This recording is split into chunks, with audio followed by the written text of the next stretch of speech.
जो प्रचार का मुख्य बिंदु इस वक्त बन के रह गया है वो सिर्फ और सिर्फ आरक्षण, संविधान और लोकतंत्र, ये तीन मुद्दों पर चर्चा की जा रही है। आप बताते चले कि खुद मोहन भागवत जो राष्ट्रीय स्वयंसेवक संघ के चीफ हैं, उनको भी अब सामने आना पड़ा है और उन्होंने कहा है कि राष्ट्रीय स्वयंसेवक संघ की विचारधारा कतई नहीं चाहती है कि आरक्षण में किसी तरह का फेरबदल किया जाए।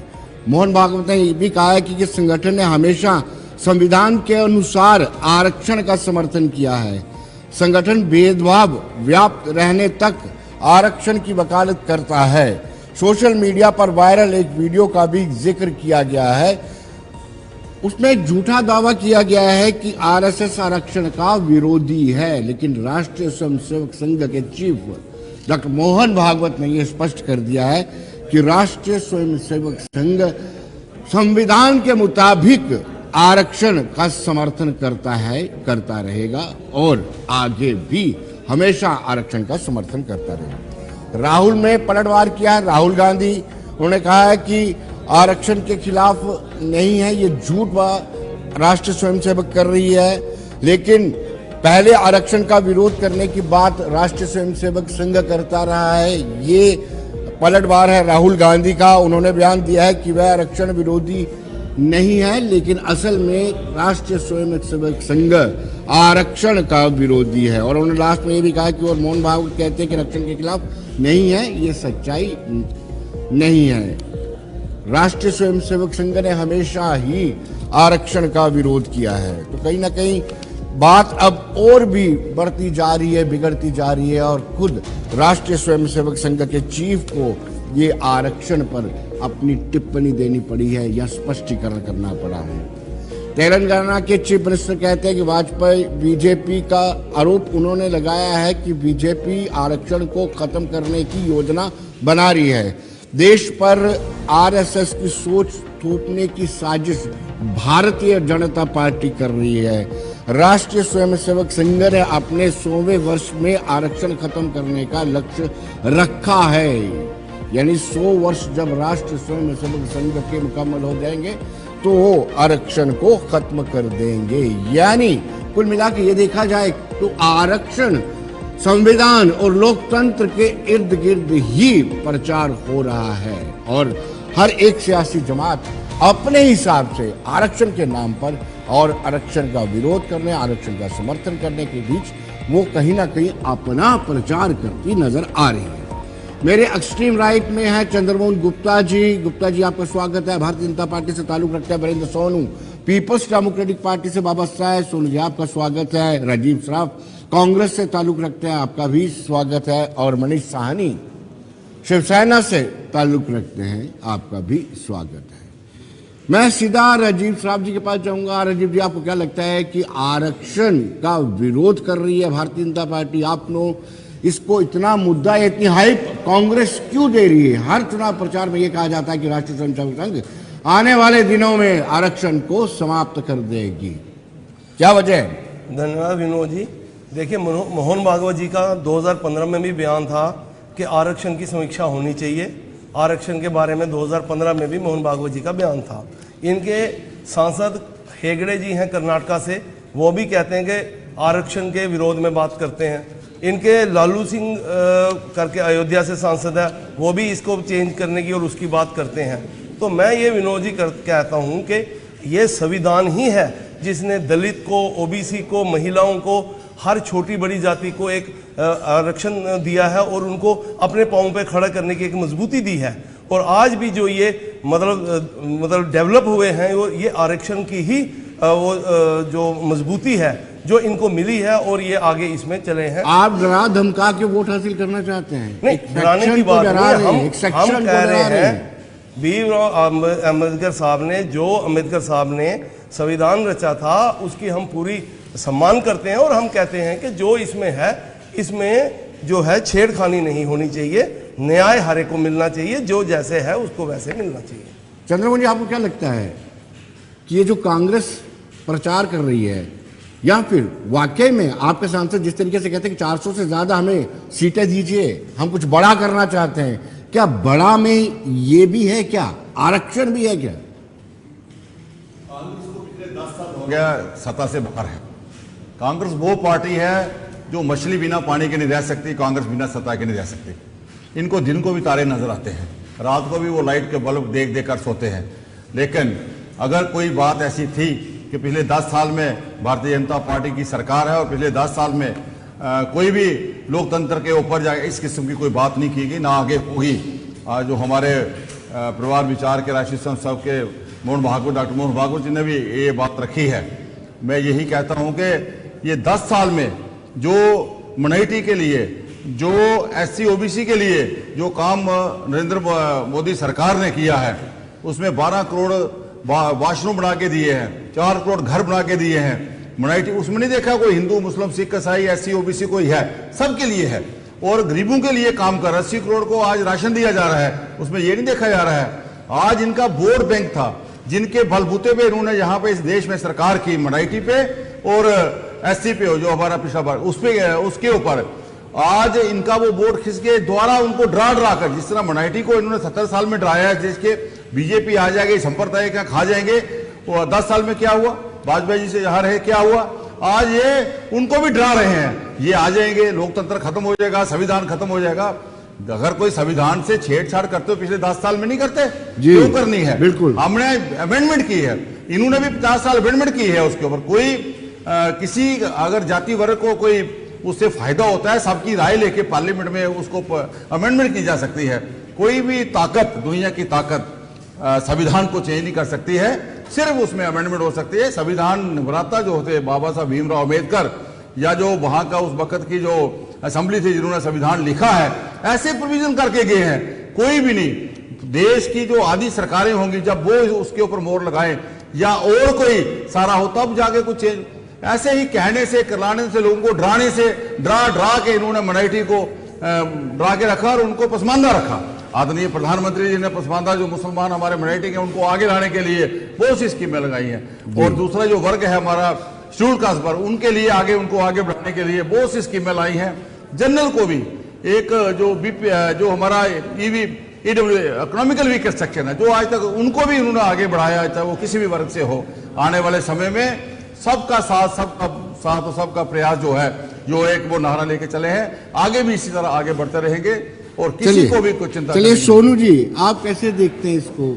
चुनाव प्रचार आरक्षण, संविधान और लोकतंत्र के इर्द गिर्द घूम रहा है। देखिए मनोज जी, ऐसे है कि जिस इशू पे आज हम डिबेट कर रहे हैं, सबसे पहले तो मुझे ये अच्छा लगा कि आज भारतीय जनता पार्टी के नेताओं के मुंह से, या भारतीय जनता पार्टी के नेता ही आज डॉक्टर BR अम्बेडकर साहब की शलाघा कर रहे हैं, उनका नाम ले रहे हैं। सबसे बड़ी बात है, मैं इससे खुशी हूँ। दूसरी, इन्होंने आज मिनाटी की बात की है। मैं कहता हूँ ये कब से भारतीय जनता पार्टी को मिनाटी भी नजर आने लगी, चलिए ये भी बहुत खुशी की बात है। लेकिन आज मैं पूछना चाहता हूँ कि आप कहते हैं संविधान नहीं, भाई संविधान के साथ तो छेड़छाड़ आपने की है और जो आपका प्रोग्राम है वो सारी दुनिया जान चुकी है। अब मैं एक बात कर रहा हूँ, देश जब चुनाव के हालात में है विनोद जी, सोचने वाली बात है, ऐसी वीडियो सोशल मीडिया पे जो वीडियो चल रही हैं, ये चला कौन रहा है? आज RSS को सफाई देने आना क्यों पड़ा?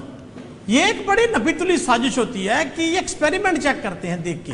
जैसे किसी को पेंसिलिन का इंजेक्शन दिया जाता है ना, तो पहले इंजेक्शन लगा के उसको छोड़ा जाता है थोड़ी देर के लिए, फिर देखा जाता है उसका रिएक्शन क्या है, फिर रिएक्शन के बाद उस हिसाब से इंजेक्शन दिया जाता है। भारतीय जनता पार्टी सोनू जी, आपको लगता है कि रिएक्शन हो गया पेंसिलिन का? बिल्कुल। जो क्यों आरक्षण का मुद्दा आ रहा है, मैं बिल्कुल कह रहा हूँ सफाई क्यों दी? अगर आपने कहा नहीं है, पहली बात तो ये है, मैं इनसे पूछना चाहता हूँ, संविधान की बात तो बीजेपी RSS करे ही ना जी। जितना संविधान की पड़खचे आपने उड़ाए हैं पिछले 10 सालों में, आप मुझे बताइए आप किस संविधान की बात करते हैं?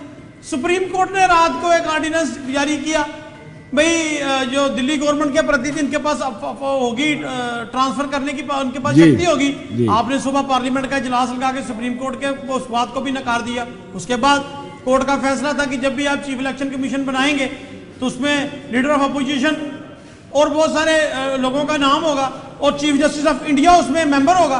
तो आपने सबसे पहले चीफ जस्टिस ऑफ इंडिया को बाहर निकाला। आप किस संविधान की बात करते हैं मुझे बताइए? संविधान को अगर किसी ने तोड़ा है तो आपने। हाँ, एक बात जरूर है विनोद जी, इस बात को मैं मानता हूं कि बीजेपी कुछ करना चाहती है। ये जो कहती है ना 400 में दीदी हम कुछ बड़ा करना चाहते हैं, तो शायद ये बात इनकी आज बाहर निकल के आ गई है। लेकिन एक बात जरूर है इसमें मैं कहना चाहता हूं कि भाई सरकार कोई आए कोई चले जाए, लेकिन देश का संविधान और लोकतंत्र बचना चाहिए। अगर देश का संविधान मजबूत है, देखिए ये वही संविधान है ना डॉक्टर बी आर अम्बेडकर साहब ने जो बनाया, जो मुझे बोलने की आजादी दे रहा है। आप मेरे से सवाल पूछ रहे हैं with in the constitution of India पूछ रहे हैं ना, मैं यहाँ पर खड़े होके सरकार को भी कोस रहा हूँ जो उनकी पॉलिसियां गलत है, जहाँ अच्छी होंगी उसकी हम वेलकम भी करेंगे। तो ये मुझे संविधान ही ये देता है ना। अब बीजेपी तो ये चाहती है ना कि ना कोई बोलने वाला हो ना कोई सुनने वाला हो। आप फिर आपके अलायंस क्यों डराते हैं कि ये संविधान चेंज कर देंगे? आपको क्यों ऐसा लगता है? देखिए डर आप कोई प्रोविजन ही नहीं है, संविधान को चेंज नहीं किया जा सकता। आप क्या चाहते हैं कि संविधान के प्रिएम्बल से सेकुलर वर्ड को हटा दिया जाए, देखिए यही तो बात है, राम राज्य लिख दिया जाए? हम तो जो ये कह रहे हैं हम तो वही कह रहे हैं ना जी। जिस राज्य की आपने जिसका नाम लिया हमने तो कभी नहीं कहा, हम तो सेकुलर इंडिया पर यकीन करते हैं। और देखिए आज सबसे बड़ी बात है, बीजेपी को बनाटी याद आ रही है। थोड़े दिन पहले तो आप मंगलसूत्र पर वोट मांग रहे थे जी। आप मुझे बताइए ना आपका एजेंडा क्या है, पहले आप वो एजेंडा सेट कर लीजिए कि बीजेपी वोट किस पे मांगना चाहती है। देखिए विनोद जी, मैं पहले भी बहुत दफा डिबेट में कहता हूँ, आज भी कहता हूँ, वोट मांगना है तो कारगुजारी पर मांगिए जी। वोट कारगुजारी पर मांगिए, जो आपने पिछले 10 साल किया है, 10 सालों में जो किया उस पर वोट मांगिए। आप 15 लाख पर वोट मांगिए ना, जो हर एक के अकाउंट में आने थे जी। आप महंगाई पर बात कीजिए ना, आप बेरोजगारी पर बात कीजिए ना, फॉरेन पॉलिसी पर बात कीजिए, सिलेंडर की कीमत पर बात कीजिए, तेल की कीमत। भैया आप तो मंगलसूत्र पर बातें करने लग पड़े जी। आप मुझे बताइए, मैं पूछना चाहता हूं ना आज बीजेपी से। लेकिन आपने मौका दिया, आपके अलायंस ने, आपने मैनिफेस्टो में लिखा कि रीडिस्ट्रीब्यूशन ऑफ वेल्थ, उसका सर्वे करवाया जाएगा। किस पार्टी के मैनिफेस्टो में लिखा था हमारी सरकार आएगी तो मंगलसूत्र छीन लेंगे? बताइए जरा किस पार्टी के मैनिफेस्टो में विनोद जी, मुझे भी बता दीजिए। मैं आपके माध्यम से पूछना चाहता हूं, किस पार्टी के मैनिफेस्टो में यह बात थी कि हमारे प्राइम मिनिस्टर साहब को जनतक रैली में मंगलसूत्र की बात करनी पड़ी? कितनी शर्म की बात है, मुझे बताइए। आप हम जहां पर इस चीज पर डिबेट कर रहे हैं जी। मैं ओपन पूछ रहा हूं, किस पार्टी ने, मनीष जी के पास आने से पहले चंद्रमोहन जी आने, इसका जवाब आपको देना पड़ेगा। किस पार्टी के चंद्रमोहन जी में ये बात थी? मंगलसूत्र कैसे आया? चंद्रमोहन जी मंगलसूत्र प्रचार में कैसे आ गया? चंद्रमोहन जी आपको जवाब की बात नहीं है, कांग्रेस पार्टी मैं जिसकी भी, मैंने हर एक पार्टी का नाम लिया, बताइए किस पार्टी की बात है, हम उसको भी इस मंच पर कहेंगे वो पार्टी गलत है। बताइए किस पार्टी ने कहा है कि मंगलसूत्र छीनेंगे? कांग्रेस पार्टी ने ही ये कानून बनाया था। और मैं कहा बनाया कानून वो जो मंगलसूत्र छीनने वाला है? हमारा मंगलसूत्र छीनेगा कौन? किसकी हिम्मत है जो हमारे देश के वासियों का मंगलसूत्र छीन लेगा? बताइए। रीडिस्ट्रीब्यूशन ऑफ आप वेल्थ झूठ बोलते हो, सर्वे, चैनलों पर बोलते हो, स्टेज पर बोलते हो, आपकी झूठ की किताब इतनी लंबी हो चुकी है कि मेरे जैसा आदमी भी आज बात कर रहा है। मैं यही पूछ रहा हूं, बताइए किस पार्टी के मैनिफेस्टो में यह बात है कि मंगलसूत्र छीना जाएगा? विनोद जी, ये कोई छोटा मसला नहीं, ये मेरी देश की माओ बहनों की असमत का मसला है, हमारी इज्जत और आबरू का मसला है। हमारा मंगलसूत्र कौन सी जवाब तो सुन लीजिए ना, सुन लीजिए, जवाब तो सुन लीजिए। देखिए ये जो जिस पार्टी ने, आपने तो कुछ नहीं किया, इस पार्टी ने देश पे हुकूमत की है, कांग्रेस पार्टी ने ही ये कानून बनाया हुआ था। और कांग्रेस पार्टी ने भी इस कानून को सुनिए एक मिनट जी, चलिए प्रॉपर्टी की बात कर रहे हैं, मंगलसूत्र। भाई प्राइम मिनिस्टर साहब मंगलसूत्र पर बात कर रहे हैं। प्रॉपर्टी जब पहले 70 साल कांग्रेस के राज रही थी, क्यों नहीं छीनी किसी ने प्रॉपर्टी? मेरी प्रॉपर्टी किसी ने नहीं छीनी। हाँ, आपने चलाए पीले पंजे जो आपने बंद करवाए हैं, आपने लोगों की छतें उतारी हैं, इसमें कोई शक नहीं है ना। आप बोल रहे थे, मैं बोला नहीं बीच में, आप सुनिए।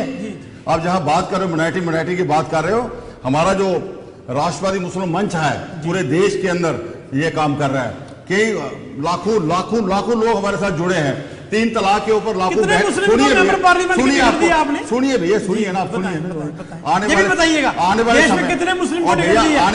आने वाले समय में आपको लगेगा कि कितना मुस्लिम वोट जो है 3 तलाक के ऊपर बहनों का वोट मिल रहा है, महिलाओं का वोट मिल रहा है। हमने जोड़ा है, हम जोड़ने वाले हैं, हम तोड़ने वाले नहीं है। आज मैं कहूँ, अगर आप किस पे वोट मांग रहे हैं, हमने जो काम किया उस पे वोट मांग रहे हैं। पहले कुर्सी जाने के लिए एक बार सुनते जाइए, 2 मिनट अपने समय में बोल रहा ना, आपको समय देंगे ना।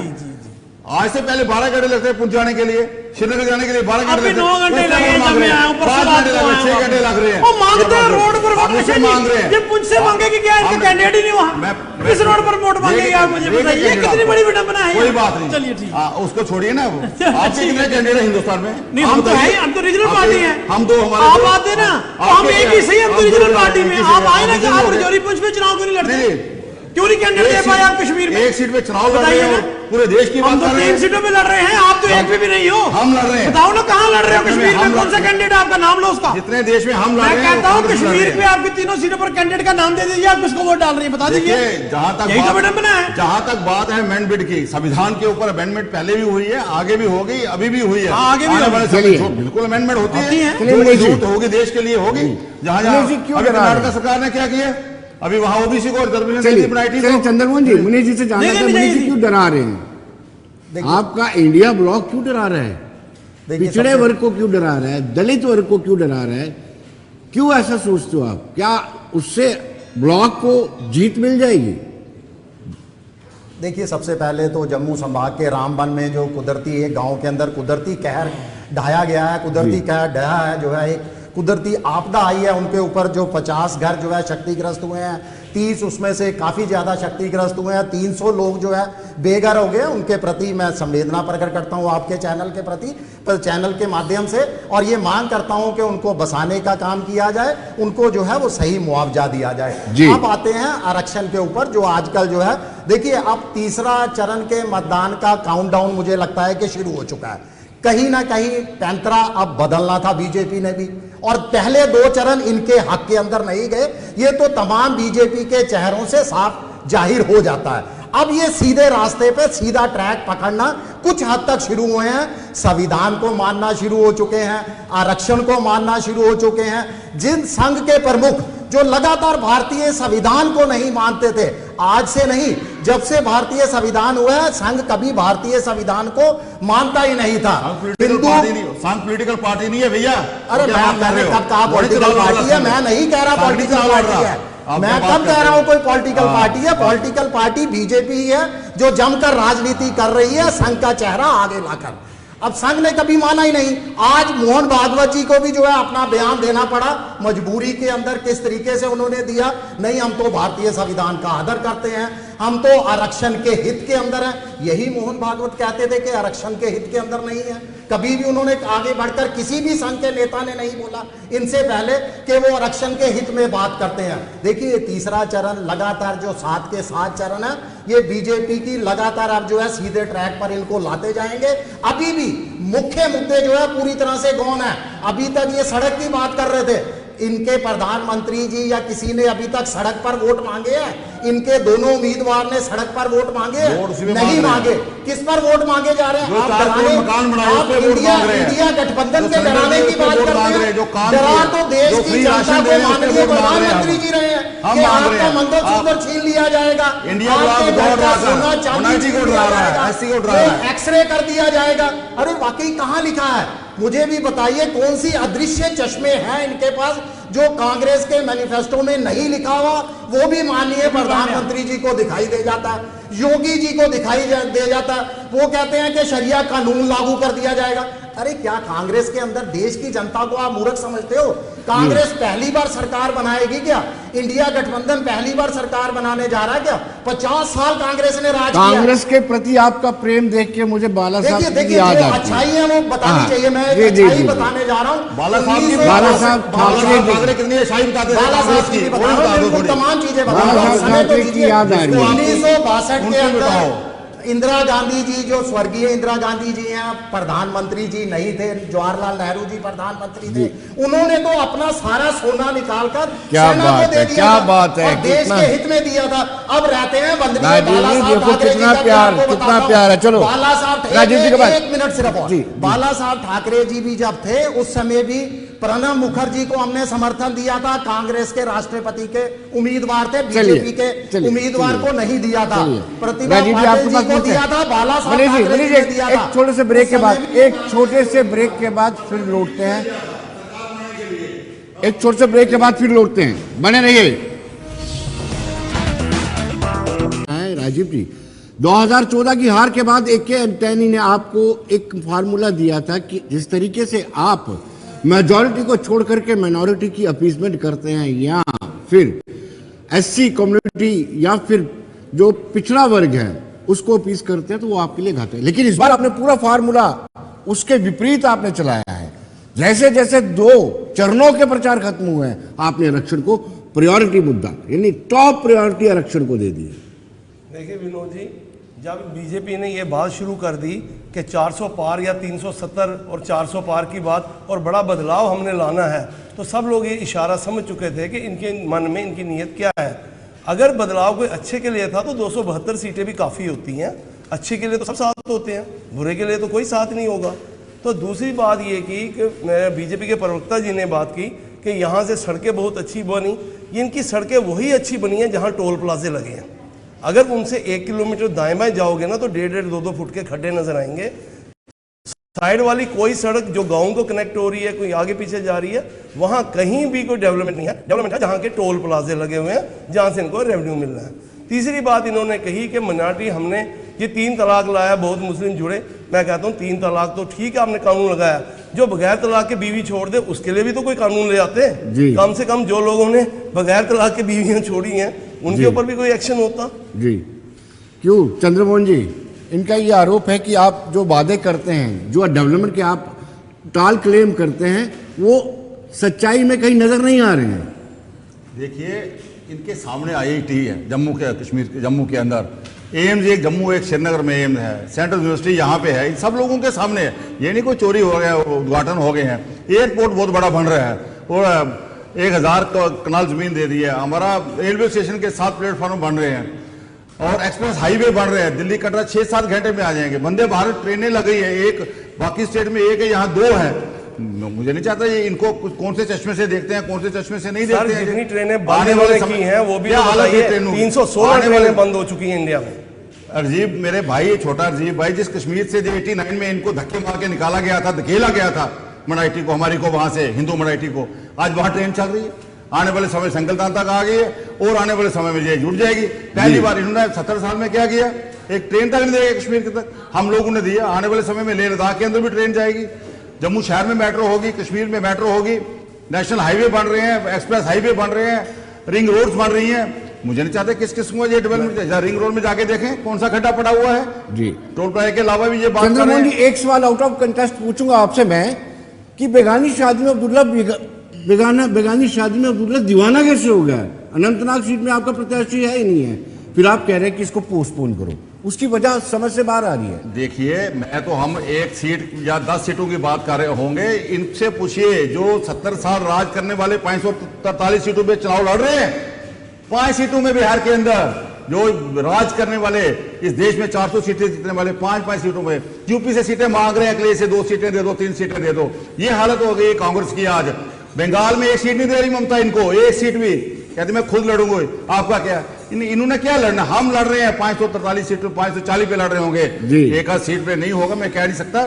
आने वाले समय में एक ही सिंगल लार्जेस्ट पार्टी जो है जम्मू से हिंदुस्तान की बनकर जीत के आएगी। 4 जून को बताएंगे कि कितनी सीटें आती हैं, क्या होता है, किसकी सरकार बनती है।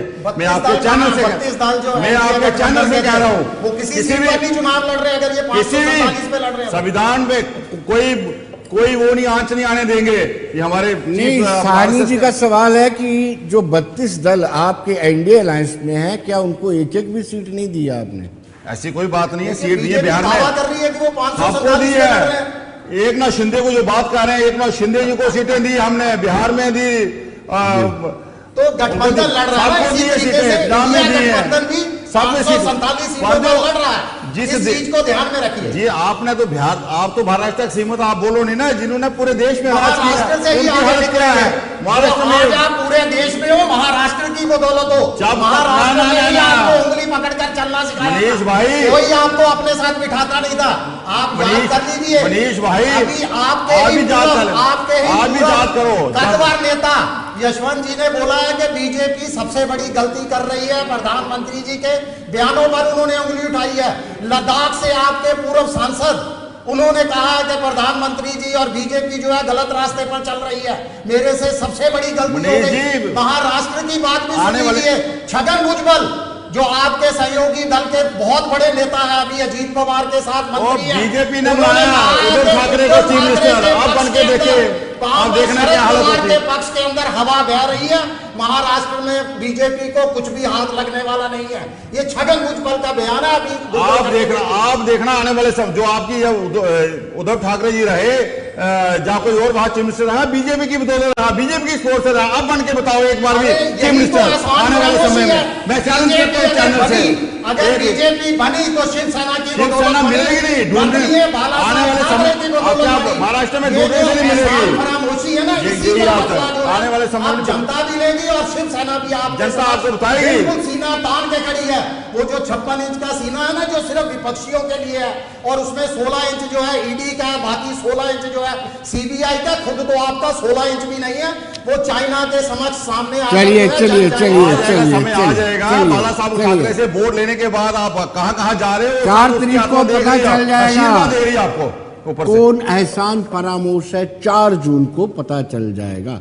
लेकिन मैं सोनू जी से एक बात पूछ रहा हूं। सोनू जी, मतलब भारतीय जनता पार्टी अपना प्रत्याशी नहीं उतारती है अनंतनाग सीट से और फिर इंटरेस्ट पूरा लेती है, और सबसे पहले चिट्ठी इलेक्शन कमीशन ऑफ इंडिया को वही लिखती है कि भाई साहब यहाँ इलेक्शन पोस्टपोन कर दीजिए।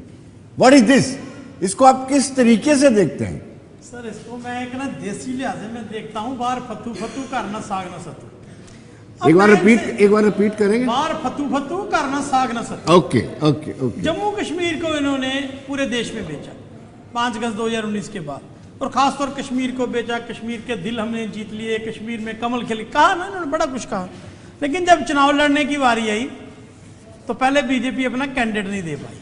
फिर उसके बाद इन्होंने बड़े दरवाजे खड़खटाए कश्मीर में जाके, किसी दूसरे नेता का खड़काया, किसी तीसरे का खड़काया, फिर एक को मनाया, उनका बयान आ गया मैं लड़ूंगा, फिर अगले दिन कह दिया मैं नहीं लड़ूंगा। चलिए, फिर उसके बाद ये किसी के पास गए, किसी ने इनका सिंबल उठाने की जरूरत नहीं जी, तो ये फॉर्म नहीं भर पाए। अब जब चुनाव होने लगा, जब इनको ये लगने लगा कि वहां महबूबा मुफ्ती साहिबा जीत रही हैं, तो सबसे पहले छाल मार के बीजेपी के प्रदेश अध्यक्ष जो टिकट मांग रहे थे वहां से लड़ने की, इनसे उन्होंने लेटर लिख दिया इलेक्शन कमीशन ऑफ इंडिया को, जी इलेक्शन डेफर कर दीजिए। भाई मुझे समझ नहीं आ रही भी अब इलेक्शन डेफर करना क्यों चाहते हैं आप? अब बहाना क्या है विनोद जी? अब वो सुनिए। कौन सा लेटर भैया? लेटर हमें भी कॉपी दिखा दो। लेटर पूरी दुनिया को पता है, आपने चिट्ठी लिखी है। अजय विनोद जी इनको दे दी। अभी मैं बता दूं कि किसने रिप्रेजेंटेशन दी है। सुनिए ना, कैंडिडेट देवेंद्र राणा साहब कहां से कैंडिडेट है? वो नहीं लिख रहे हैं, आनंद सारी साहब कहां से कैंडिडेट है? वो लिख रहे हैं। झूठ बोलते हैं आपकी, क्यों इतने बच्चे मुझे पढ़ाएंगे? आप उम्र से बड़े हैं, मैं निकाल देता हूं अभी कैंडिडेट। अब मैं अभी निकाल देता हूं, अब मैं दिखाता हूं, अभी दिखा के जाऊंगा, आप कैसे नहीं जाऊंगा। और लेटर लिखी है जी, सुनिए मैं अभी दिखाता हूं, ठहरिए 2 मिनट, या सोशल का जमाना है, झूठ नहीं चलेगा। सुनिए, उसके बाद क्या होता है, जब ये डिलिमिटेशन कमीशन यहां आया था तब हमने इनसे कहा था भाई आप ये जोरी पुंछ को जोड़ रहे हो, ये क्लाइमेटिकली टॉपोग्राफिकली ये नहीं ठाकुर कीजिए, 2 रीजनों को जोड़ रहे हो। तब इन्होंने कहा हमने इनकलाब लाया, आज उसी को बहाना बना के इलेक्शन डेफर करने थे। क्यों? क्योंकि कहीं पीडीपी सीट ना जीत जाए। भाई मैं इनसे, मैंने कहा इनको, एक दिन मैंने प्रेस कॉन्फ्रेंस करें, अभी आप एक काम करते ना, हो सकता है ये एनसी से डर रहे हो। कह के ना, सुनिए सोनू जी, हो सकता है एनसी से डर रहे हो। कौन? ओ भाई ये किससे डर रहे हैं? मैं कहता हूं ये किससे डर रहे हैं, इन्हीं से पूछो ना। अच्छा दूसरी बात तो एक और है, अब ये वोट किसके लिए मांग रहे हैं इनको ये भी नहीं पता कि रिजौरी पुंछ में हमने वोट किसको डालने हैं, ये कंफ्यूज है। हमें नहीं बताना, हमें उनको बताइए जो आपके साथ डाल रहे हैं। आप किसको डालें जम्मू में? जम्मू में कांग्रेस को। आपने किसको? हाँ बताइए, मैं चेता ठोक के कह रहा हूँ कांग्रेस को डाले हैं। बोलो आप किसको डालते हो? बताइए ना।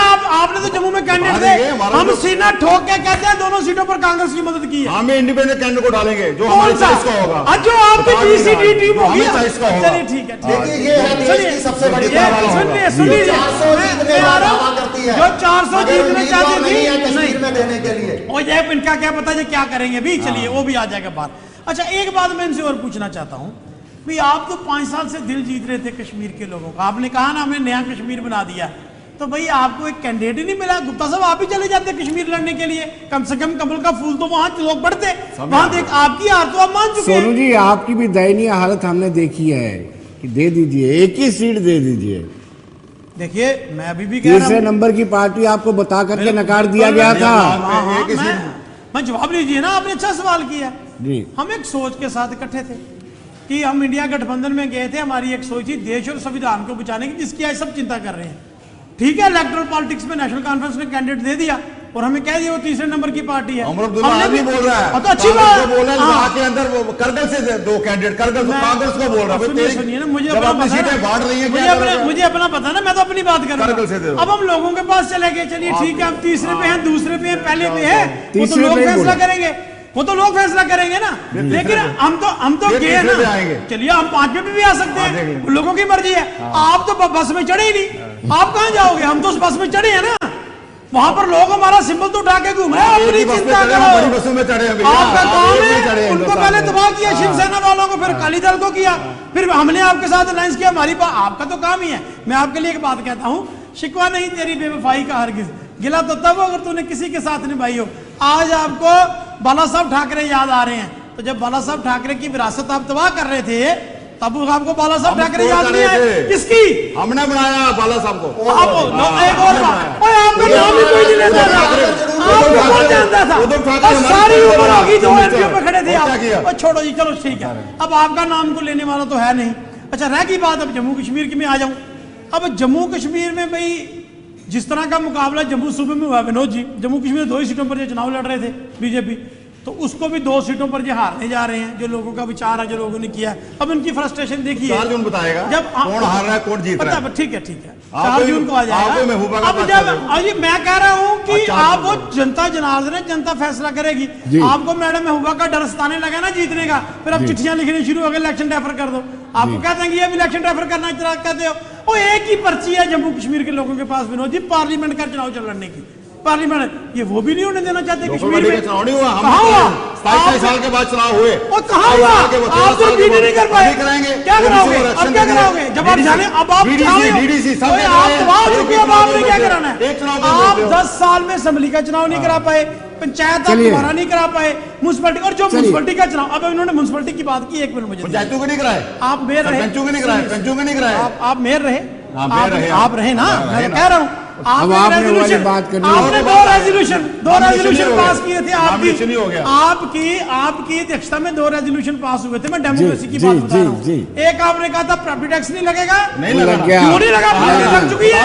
आपने कहा कुंजवानी में, सुनिए क्यों नहीं कर रहा, वो बात नहीं है, वो बात नहीं है। आपने रेजोल्यूशन पास किया, बाबा बंदा सिंह बहादुर का लगेगा, क्यों नहीं लगाया?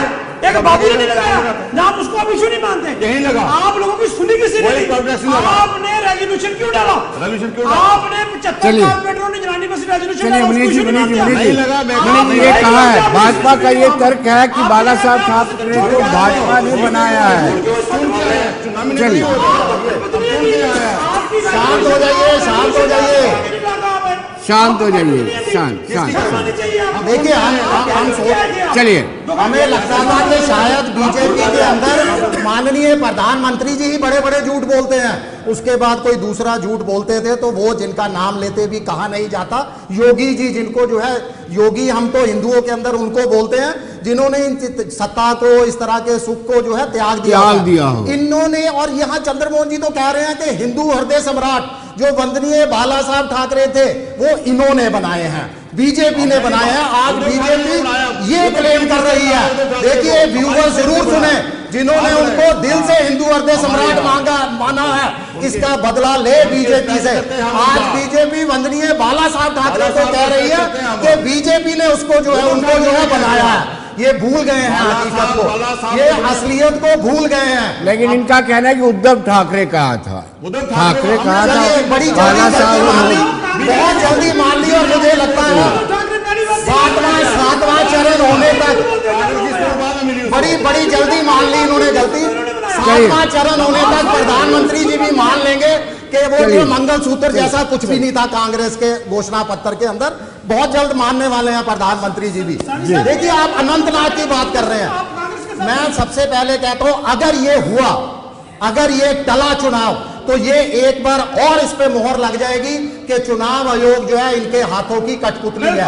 आप मुझे बताइए किस लिए ये चुनाव टालना चाहते हैं, किस लिए इनके इशारों पर 6 पार्टियों ने जो है चिट्ठी लिख कर दी है? क्या मतदाता को, रजौरी के मतदाता को अनंतनाग जाना वोट डालने? नहीं जाना। पुंछ के मतदाता को अनंतनाग जाना? नहीं जाना।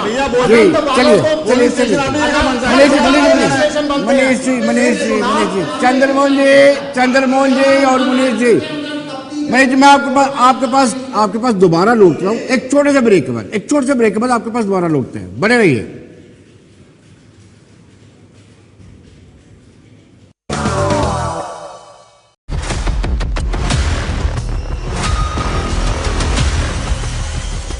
ब्रेक के बाद एक मरतबा फिर स्वागत है और मनीष साहनी से जानना चाहूंगा कि आखिर कौन है, जिस तरीके से चंद्रमोहन जी ने कहा, एहसान फरामोश कौन है, शिवसेना है या भारतीय जनता पार्टी?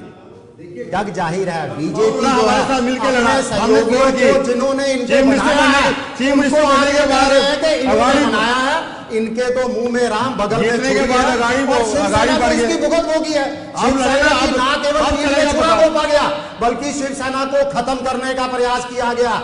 जिस वंदनीय बाला साहब ठाकरे के नाम पर माननीय प्रधानमंत्री जी आज भी महाराष्ट्र में जाकर जो है उनकी फोटो लगाकर वोट मांगते हैं, उनके चुनाव निशान को छीन लिया गया, उनके नाम को मनीष जी, छीन लिया क्या गया। आपने मगर सत्ता के लोलुप होकर के, सत्ता के लालच में आकर के भारतीय जनता पार्टी से गठबंधन तोड़ा और कांग्रेस से हाथ इसलिए मिलाया कि आप सत्ता पाना चाहते थे? और बाला साहब ठाकरे की कांग्रेस को लेकर के सोच आपको पता होगा। देखिए हम किस पॉइंट पर चलते हैं कि प्राण जाए पर वचन ना जाए। इन्होंने अपना वचन तोड़ा। और जहां तक शिवसेना के बीजेपी से अलग होने की बात है, मैं आपको याद करवा दूं, 19 से पहले 2014 के अंदर शिवसेना अपने बलबूते पर लड़ी थी और जी। बीजेपी के सहयोगी नहीं साथ बनी थी, इकट्ठे से सरकार नहीं ज्यादा बनती। जो है असेंबली के बीजेपी के अंदर सहयोग के बिना और अभी यही इस बार अभी साबित चुनाव है, करके 4 दिखाएंगे। दिन बताएगा, वहां 4 महाराष्ट्र दिन की जनता बताएगा। जो है वो माननीय उद्धव बाला साहब ठाकरे जी के साथ है। वंदनीय बाला साहब ठाकरे को पूछती है, जिनके बारे में आज आपने कहा कि वंदनीय बाला साहब ठाकरे को बीजेपी ने अभी बनाया। सारे एमएलए छोड़ के ये चले गए। अनंतनाग की अभी क्या बात एमएलए करेंगे? सब एमपी इन्होंने छोड़ के जा रहे जम्मू हैं। के साथ भी जो है चलिए। धोखा किया है।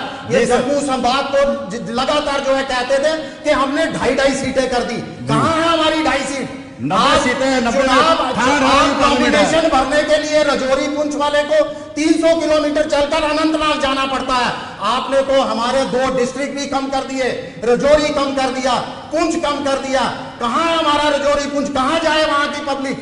कहां पर क्यों nomination चंद्रमोहन भरने के लिए जी, जाए? जवाब दीजिए। आपने नहीं, कहा नहीं, था आपने ये पहली बार बढ़िए। 2014 के अंदर एक आप- बात 2014 में जब जनता ने इनको भरपूर समर्थन दिया था, जम्मू 19 में संभाग की दिया था, जनता ने 19 में भी दिया उस समय था, भी हमारे साथ 24 में भी विश्वासघात देंगे, हुआ था। जिस धारा 29 में भी 370 का ये देंगे। राग लाते हैं, आपके उस समय कहने से क्या महबूबा होगा? मुफ्ती जी के साथ सरकार आपको के क्या दौरान दे- इन्होंने 370 को ठंडे बस्ते में डाला था और जम्मू के साथ लगातार जो है आपको 2 भेदभाव सीटें था। नहीं मिलने कभी वाली इन्होंने पार्लियामेंट असेंबली के की, अंदर आपको आवाज 2 नहीं सीटें नहीं बुलंदी। आने वाले बारिश में मिलेंगे पार्लियामेंट के अंदर। हमने सरकार बनाई उद्धव ठाकरे को, हमारे सहयोग से चुनाव लड़ा, बाद में वहां चला गया। आने वाले समय में भी आपको 2 सीटें नहीं मिलने वाली। देखिए, संविधान के साथ इतिहास को बदलने की कोशिश मत कीजिए। इतिहास कभी नहीं बदला जाता, इतिहास हमेशा चलता रहता है। जैसी आपकी करोगे, यहाँ पर कोई औकात नहीं थी महाराष्ट्र जैसी के अंदर, करोगे, ऐसी भरोगे। पूरे देश में आपकी औकात अब नहीं थी। कोई पार्टी आपको अब अपने साथ बात बैठाती बदल नहीं थी। गया। 4 उस समय जून को। वंदनीय बाला साहब ठाकरे ने आपकी उंगली मनीष भाई, पकड़कर अपने 4 साथ जून बिठाया। के बाद चल ये जाएगा। है एहसान फरामोश। क्या किया? विनोद जी, आप पूछ रहे थे एहसान फरामोश किसको जिन्होंने- कहते हैं? इस तरह के बीजेपी वाले नेताओं को बाला कहते हैं। साहब देवदास की जिन्होंने आत्महत्या की है, उनको 4 जून को पता चलेगा 2 सीटें नहीं मिलने वाली। अगर आने के बाद कोई असेंबली का चुनाव आने तो महाराष्ट्र 10 में सीटें नहीं मिलेगी महायुति आपको। का क्या बात अभी करते हो? तक सीटों का खत्म बंटवारा हो गया नहीं हुआ है। बताइए एकनाथ शिंदे जो आपके साथ है, कितनी एक ही सीटों पर सरकार लड़ना है। है? एकनाथ नहीं पता शिंदे, इनको। एकनाथ शिंदे जो बाला साहब देवदास को मानता है, एक ही शिवसेना आने वाले समय में यही सरकार बनाएगी और बीजेपी के सहयोग के चलिए साथ चलिए बनाएगी। सोनू जी, अब सवाल यह है सोनू जी, अब सवाल यह है कि आपकी भी शिकायत है कि लेवल प्ले फील्ड नहीं मिल रही है आपको। आपका ये एतराज है कि सिक्योरिटी फराहम नहीं करवाई जा रही है। आपके नेता पुंछ रजौरी में जाते हैं तो वहां पर आतंकवाद है, वहां पर नए सिरे से रिवाइवल हुआ है आतंकवाद का, तो आपको सिक्योरिटी प्रोवाइड नहीं की जा रही है। और दूसरा, मुझे लगता है कि आपने वो पत्र भी निकाल लिया है जिसमें सबसे पहले तो ये है क्योंकि आजकल सोशल मीडिया का जमाना है, झूठ चलता नहीं। ये 25 तारीख को इलेक्शन कमीशन ऑफ इंडिया ने इस महीने की चिट्ठी लिखी है J&K यूटी के चीफ सेक्रेटरी और इलेक्शन कमिश्नर को जी। कि हमारे अभी नरेंद्र ने लिखी है चिट्ठी, अभी आ रहा वहाँ हूँ, नहीं है। आ रहा हूँ, ठहर, सब्र रखिए मानिए। उन्होंने कहा है कि मुझे 3 लोगों ने लेटर लिखी है इस इलेक्शन को। सुनिए, पहला नाम क्या लिख के दिया, कहा नहीं है, श्री इमरान अंसारी पीपल्स कॉन्फ्रेंस सेब वाले। दूसरा नाम लिखा गया है श्री रविंदर रैना साहब बीजेपी प्रेसिडेंट, मैंने नहीं लिखा है, इलेक्शन कमीशन ने लिखा है। और तीसरा नाम लिखा गया है सईद मोहम्मद अल्ताफ बुखारी साहब, और एक और है वो कोई आम आदमी है, उनका पता नहीं कौन है। जी। 3000 रविंद्र राणा साहब ने लेटर लिखी है, मैं आपके दर्शकों को दिखा देता हूँ। अब आप जाके इलेक्शन पूछना, कमीशन की लेटर है भैया। ये रविंद्र राणा ने नीचे लिखी है, पढ़ो ना, जहाँ पढ़ो इसमें लिखा है, पढ़िए। मैंने तो पढ़ दिया, आपकी चिट्ठी कोई कहीं और होती है। इलेक्शन कमीशन ने क्या लिखा है आप पढ़िए जी, इनको पढ़ के सुना दीजिए। इलेक्शन इतने झूठे हैं, इतना झूठ बोलते हैं, इतना झूठ लेटर लिखी हुई। ये देखिए, ये मैं कह रहा हूँ, ये काफी अब इनके झूठ दर्शकों आपने देख लिया, आपने भी देख लिया, ये कितने बड़े झूठे हैं और झूठ कितनी सफाई से पेश करते हैं। नंबर 1, इनके पड़खच्चे जहां उड़ गए, ये चिट्ठी है, ये लेते जाना, रविंद्र राणा से पूछना गलती से तो नहीं लिख दी, वो शायद कोई गलती से भी लिख देते हैं कई बार वो। चलिए आगे आप बात चलते हैं। एक झूठ आपका पकड़ा गया, दूसरे झूठ की मैं बात अगर करूं, मैं सरकार से, अब मैं पूछूंगा सरकार से परेशानी इनको हो जाएगी। जब ये इलेक्शन अनाउंस हुआ, इलेक्शन कमीशनर साहब जम्मू आए थे, उन्होंने कहा कि वाकया में हमें शिकायतें मिली हैं कि बैटल लेवल प्लेइंग फील्ड में नहीं मिल रहा, अपोजिशन के लोगों की वो प्रेस कॉन्फ्रेंस, उन्होंने प्रेस कॉन्फ्रेंस में कहा। उसके बाद DG director general of police एक मीटिंग कन्वे करते हैं, हमारे भी डीजी हैं वो, उन्होंने सभी पॉलिटिकल पार्टियों को बुलाया और पीडीपी के भी हमारे 4 मेंबर वहां पर गए, डिटेल में बातचीत हुई। उन्होंने कहा जी आप हमें एक लिस्ट दे दीजिए जो आपके स्टार कैंपेनर हैं, उनके लिए हम सिक्योरिटी प्रोवाइड करेंगे। आप जम्मू में चुनाव नहीं लड़ा, लेकिन कश्मीर में हम आपको सिक्योरिटी प्रोवाइड कर। ठीक है जी, लिस्ट चली गई। लिस्ट चलने के बाद कैंपेन शुरू होगी। मैं खुद 18 दिन, पिछले 18 दिन से एज ए स्पोक्स पर्सन मैं श्रीनगर में, कश्मीर में भी और रजौरी पूंछ में भी, हमारे पार्टी के सीनियर वाइस प्रेसिडेंट है वो भी रजौरी में है, अभी भी रजौरी में उनको एक पीएसओ नहीं है। चिट्ठियां हमसे ली जा रही है, मेल आईडी हमसे ली जा रही है, टेलीफोन पे हमसे बात की जा रही है, लेकिन सिक्योरिटी नहीं है। हमारी को मिलती है सिक्योरिटी भैया, आपके पास है कि नहीं है? वो चुनाव लड़ रहा है, आपके पास है कि नहीं है? आपके पास है? मैं मेरा हूं साहब, रहे हो ना, हो तो नहीं हो ना, हम क्यों नहीं है? हमारे भी फॉर्मर मिनिस्टर हैं, आपने जिंदगी में कभी सेक्रेटरी नहीं चढ़ी, किस मंगली है? अच्छा सुनिए, आपके स्पोक्समैनों के पास स्कोर है कि नहीं? है कर दी गड्डी गंडा से दोनों जवाब मेरी बात का। कोई आपके तो वार्ड प्रेसिडेंटों को सिक्योरिटी है? अच्छा क्यों नहीं है? नाम ले दूंगा भी मैं। हाँ आप तो झूठ बोलता हो। सुनिए, महिला के पास हो सकती हाँ मेरी किस जिला बीजेपी के, ठीक है, अच्छी बात है, अच्छी बात है, अच्छी बात। तो पीडीपी के भी जिला प्रेसिडेंट को सिक्योरिटी दे दीजिए। नंबर 2, मैं सवाल पूछ रहा हूँ डीजी साहब से, इनको तंगी क्या हो रही है? पहले ये डीजी है, आप बोल रहे हैं ना, मैं डायरेक्टर जनरल को पूछ रहा हूँ ना। आपकी सरकार थी तो थी ना आपके पास, भाई सुन तो लो ना, मेरी बात तो सुन लो। यही परेशानी है, लड़ना तो घर जाके लड़ो, लोगों से लड़ो, आपको वोट नहीं मिले, हमसे क्यों लड़ते? आप जो करोगे ठीक है, दूसरा मैंने आपको झूठ बताया, उसमें जवाब है आपका। अब सिक्योरिटी की बात मैं आपसे करता हूँ। परसों एक रजौरी में इंसिडेंट हो, कैंडिडेट को दे रहे हैं सिक्योरिटी, सबको दे रहे हैं, सुन लीजिए, इंडिपेंडेंट को भी दे रहे हैं, भी है। उसके बाद आपने नहीं देनी, बीजेपी गवर्नमेंट ने देनी है, तो फिर रहने दीजिए इलेक्शन ना। से दे रहा है, तो मुझे आप बीजेपी को क्यों बोल रहे हैं? इलेक्शन से बात करिए, मैंने ये कहा मेरे पास है ना। हाँ तो फिर मैं चल रहा हूँ, दे रहा हूँ, फिर मुझे बात करने दो ना। गलती से बन गया एक बार, दूसरी बार गलती से सुनिए, आप गलती से नहीं बन रहे हो, बनेंगे, कभी नहीं सरकार आएगी आपकी, हम दो हमारे 2 ही रहोगे। भूल जाओ, और झंडा खत्म हो गया, सेल्फ का झंडा खत्म हो गया, चलेगा झंडा अपने पाकिस्तानी झंडा चढ़ने वाला तिरंगा चढ़ेगा। भूल जाओ, बीजेपी तिरंगा चलाते रही। हाँ सेल्फ आप ले आओ, आपका एक भी बंदा ना, कुत्ता भी काला आपका, इस तिरंगे की लड़ाई में शहीद नहीं हुआ, आपका हुआ, हमारा नहीं हुआ। सबसे ज्यादा हमने क्या बात करते हो? किसको दलाल बताओ? एक आदमी का नाम, आप पाकिस्तान के दलाल रहे, क्या बात करते हो? आप पाकिस्तान का दलाल रहे, आप पाकिस्तान के दलाल हो। देखा लोगों ने, सबने, पीटीपी ने क्या किया, मिलिट्री की सपोर्ट करते हो आप लोग। आप हमारे साथ 4 साल सरकार में, उसको पूछो, किसको? महबूबा को, क्यों आई? हम तो दिल्ली समर्थन लेने के लिए 3-3 महीने छोड़िए, इनका झूठ है, हो जाती है, इनका झूठ है, सच है। हमारा कोर्ट क्यों नहीं, हमारी कोर्ट से चीफ मिनिस्टर मांगने आई, हम देखते हैं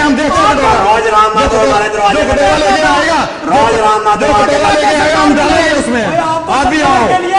आप तो सरकार के लिए हो रही है। चलिए मनीष जी, ये मुद्दों पर बात नहीं करेंगे। जी। लगातार जो है इनके चेहरों पर जो दिखाई दे रही है घबराहट, ये बयां करती है कि पहला और दूसरा चरण ये हार चुके हैं। और मनीष जी 4 जून बताएंगे कौन हारा है। बात तो करने दीजिए, आप 10 सीटों पे चुनाव लड़ रहे, 15 बात कर रहे हो, आपने क्या कर रहे हैं? आप महाराष्ट्र में लड़ते 40 सीटों पे, 40 सीटों पे बात करते हैं। बात तो करने दीजिए, थोड़ा डाटा रखने दीजिए। जितनी मर्जी बात करिए आप, बहस से ना व्यूवर्स को कुछ समझ आएगा ना सब उनको समझ आता है, जनता समझती है। कि बीजेपी जनता किस तरह से समझदार है, जनता जनता समझती समझती है। है। 2 से 3 से वोट आ रहे हैं। देखिए 2019 के मुकाबले में कुछ राज्यों का डाटा आपके सामने रखता हूं जहां जो है कम वोटिंग हुई है और ये बौखलाहट इनके चेहरों पर जो है वो साफ दिखाई दे रही है। 72% हुई है यहाँ पे, क्या कम हुई है? इस पर ये 80 का 80 दावा करते वो थे, आपको क्या? 7.9% वोट कम पड़े हैं 2019 के मुकाबले। जो ये बयां करता है और दावा मैं ठोक कर कह सकता हूं कि बीजेपी 40 से भी नीचे सीटें जीतने जा रही है यूपी के अंदर। शिवसेना 4 से जीत रही है। शिवसेना जो 40 पे लड़ रही है, क्या बात कर रहे हैं मणि जी? जो लड़ रही है 19 पे 20, जो 20 पे लड़ नहीं रही है वो क्या करेगी?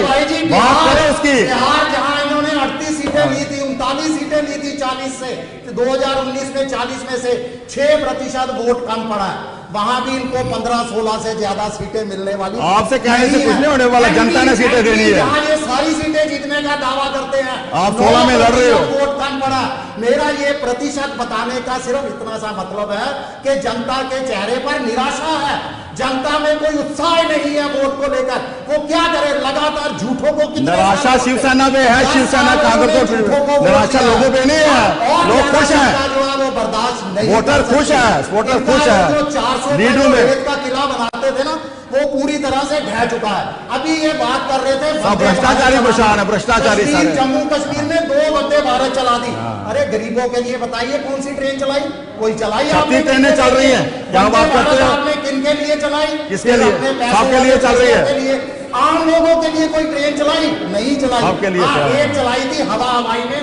इन्हीं के बीजेपी के सांसद जो अभी फिर लड़ रहे हैं, जुगल किशोर, वो मेट्रो चलाई थी। मेट्रो चला दी थी उन्होंने पूरे जम्मू। भैया चलेगी मेट्रो भी, मेट्रो भी चलाएगी। राजेश जी, अगर आपको लगता है कि 2 फेजेस में बौखलाहट इनकी आ रही है, तो फिर आप ये आरक्षण का मुद्दा लेकर के क्यों डरा रहे हैं जनता को, पिछड़े वर्ग को, आदिवासी समाज को, दलित समाज को क्यों डराने का प्रयत्न कर रहे हैं कि आपको लगता है कि आप जीत रहे हैं? विनोद जी, जिस तरह से रिस्पांस है और जिस तरह से इंडिया गठबंधन को वोट का और लोगों का रुझान है, नेशनल मीडिया में शायद नहीं दिखता इतना, लेकिन जब हम सोशल मीडिया में देते हैं लाखों की भीड़ है, तो ये लाखों की भीड़ तो वोट ही है ना। अल्टीमेटली तो वोट यही लोग डालेंगे। आज 10 साल हो चुके हैं इनको बनाए हुए, ना ये अपनी अचीवमेंट पे कोई वोट मांग रहे हैं, ना ये जीएसटी की अचीवमेंट पे मांग रहे हैं, ना ये नोटबंदी पे मांग रहे हैं, ना रोजगार पे मांग रहे हैं। 30 लाख सरकारी नौकरियां आज तक नहीं भरी, तो ये किस मुद्दे पे जाएंगे? आज हम भी कह रहे हैं, हमने कहा जो लोग स्टूडेंट या जो नौकरी सरकारी नौकरी आवेदन देंगे उसमें फीस नहीं लगेगी। तो कहने का मतलब स्टूडेंट को या बच्चों को ये भी हो गया, इनकी तो फीस 1-1 हज़ार थी, 10 फॉर्म भरे और 10,000 एक बच्चे का चला गया, वो कहाँ से लाएगा 10,000? और बाद में स्कैम करके लिस्ट ही कैंसिल हो जाती थी, कभी कांस्टेबल की कैंसिल हो जाती थी, कभी सब इंस्पेक्टर की हो जाती, कभी अकाउंट्स की हो जाती थी। तो कितनी बारी भरना और कितनी बारी पैसे तो रिफंड होते नहीं थे। तो मेरा ये कहने का मतलब है, हम किसी को डरा नहीं रहे हैं, लेकिन लोगों का जो रुझान कांग्रेस के प्रति है, जो लोगों का मतलब दीवानगी, जो प्यार वो कांग्रेस के प्रति, इंडिया गठबंधन के प्रति है, वो आपको आने वाले समय में दिखेगा। और 4 जून के बाद इंडिया गठबंधन अपनी सरकार बनाएगा। लेकिन प्राइम मिनिस्टर कौन होगा? सरकार प्राइम मिनिस्टर कौन होगा? सुनिए, सबसे बड़ी समय आने में बता आ दिया। जाएगा। डेमोक्रेसी यही है। सुनिए सुनिए, डेमोक्रेसी बनेगा प्राइम मिनिस्टर, ममता बनेगी प्राइम सब मिनिस्टर। बनेंगे, आप देखते जाइए। सर ऐसा है, DSP बनेगा डेमोक्रेसी प्राइम मिनिस्टर। अगर प्रधानमंत्री जो अभी हैं, कार्यकारी प्रधानमंत्री, वो नहीं बनेंगे, आगे भी रहेगा, वो नहीं बनेंगे। जनता जनार्दन फैसला करेगी। आप चंद्रमा जी, एक और छोटा सा मैं ऐड कर दूं विनोद जी, आप बार-बार पूछ रहे हैं कि डराने का काम क्यों किया जा रहा है? ये डराया जा रहा है, दोनों ही। और स्पेशली कांग्रेस है। आप बताइए, क्या ये सच्चाई नहीं है? आप तो जाने माने पत्रकार हैं, क्या सच्चाई नहीं है? संघ लगातार बीजेपी के नेता के आरक्षण पर सवाल नहीं उठाते थे? उठाते थे। आप उठाते थे। संघ का चीफ बोल रहे हैं तो आप उठाते थे, आपके कहने से उठाते थे। तो अगर राहुल गांधी जी ने इसको बयान दिया, डराना तो राष्ट्रीय स्वयंसेवक संघ डराते के हैं। चीफ डॉक्टर मोहन भागवत ने स्पष्ट कर दिया है कि राष्ट्रीय आप ये ना स्वयंसेवक बयान संघ के की बाद विचारधारा, उससे पहले वाले आप बयान उठा लीजिए संघ के तमाम नेताओं के, ये तो हमेशा आरक्षण के खिलाफ रहे हैं। 2 फेज और के बाद जिस किया। निजीकरण की तरफ, जिस निजीकरण की तरफ मैं दावे से कह सकता हूं, जिस निजीकरण की तरफ ये बढ़ रहे हैं, वो भी बहुत बड़ा संकेत है इस आरक्षण को खत्म करने का। हमने दिया आरक्षण, हमने दिया ईडब्ल्यूएस को, इकोनॉमिकल वीकेस्ट सेक्शन को, यहाँ पर बताइए हम कौन सा हमारा वाल्मीकियों को हमने दिया, अभी वाल्मीकियों को, पहाड़ियों को, गुजरों को ये नहीं दे सके 70 साल कांग्रेस वाले जावे, ये जो बातें करने वाले। बीजेपी ने दिया, प्रधानमंत्री ने दिया, कोरखास को दिया, हर को राइट दिया, 10 फौजियों को दिया। ये 70 साल बोल ही रहते रहे, दे नहीं सके कुछ भी, देने के लिए नहीं इनके पास है। एयरपोर्ट बेचे, कितने लाख करोड़ का कर्जा माफ किया, ये भी बता दीजिए व्यूअर्स को। जी सोनू जी, सवाल ये उठता है कि पीपल्स डेमोक्रेटिक पार्टी ने 3 उम्मीदवार खड़े कर दिए और अनंतनाग में तीसरे फेज में मतदान होना है, लेकिन अभी ये हवा में लटका हुआ है कि चुनाव कहीं डेफर ना हो जाए। आपने ये जिक्र किया था कि डेफर होता है, ये 1987 वाला जिक्र हो जाएगा, यानी देखिए विनोद जी, ऐसे है कि इलेक्शन जो है इलेक्शन कमीशन ऑफ इंडिया ने करवाना है, और आज इलेक्शन कमीशन ऑफ इंडिया की क्रेडिबिलिटी का मैं समझता हूँ कि टेस्ट है। उसकी वजह यह है कि जब वहाँ प्रचार हो रहा है, हर एक पॉलिटिकल पार्टी वहाँ जा रही है, सब कुछ हो रहा है, तो क्या मजबूरी है उन लोगों को जो कैंडिडेट ही नहीं है वो इलेक्शन को डेफर करना चाहते हैं? समझने की बात तो ये है ना, जो पार्टियां चुनाव लड़ रही हैं उनको कोई तंगी नहीं। नेशनल कॉन्फ्रेंस है, पीडीपी है, और भी बहुत सारी जमातें हैं, उन्होंने किसने लेटर किसने लिखा है जो 3 पार्टियां चुनाव नहीं लड़ रही। अच्छा, दूसरी बात एक और है विनोद जी, जिस तरह की फ्रस्ट्रेशन, देखिए मुझे पूरी उम्मीद है कि election commission of India credibility अपनी शो करेगा और उसमें ये कहेंगे कि चुनाव होगा, क्योंकि हमारे पास एक ही, जम्मू कश्मीर के लोगों के पास एक ही डेमोक्रेटिक सेट है, वो पार्लियामेंट का इलेक्शन। अगर उसकी भी आप उस वोट की पर्ची पर लोगों का विश्वास खत्म करना चाहते हैं तो फिर वाकया में आप 87 करना चाहते हैं। नंबर 2, मेरे भाई हैं चंद्रमोहन गुप्ता साहब, मेरे से उम्र से भी बड़े हैं। समय का इनकी फ्रस्ट्रेशन देख के मैं समझ रहा हूं कि ये अपना वार्ड भी हार चुके हैं पार्लियामेंट के लिए, क्यों फ्रस्ट्रेट है, टॉप टू बॉटम सब फ्रस्ट्रेट है। प्राइम मिनिस्टर साहब मंगलसूत्र पर वोट मांग रहे हैं, वो भी फ्रस्ट्रेट हैं। चलिए, योगी साहब 80-20 पर वोट मांग रहे हैं, वो भी फ्रस्ट्रेट हैं। अब चलिए, ये हमारे साथ लड़ाई कर रहे हैं। भाई आपको जम्मू की जनता ने नकार दिया है आपके फैसलों की वजह से, मेरे साथ आप लड़ लो, क्या हो जाएगा? समय इजाजत नहीं दे रहा। बहुत बहुत शुक्रिया सोनू जी, चंद्रमोहन जी आपका, राजीव जी आपका भी, और मनीष जी आपका भी। तो दर्शकों, आप बने रहिए देश दुनिया की खबरों के लिए और मुझे दीजिए इजाजत। नमस्कार।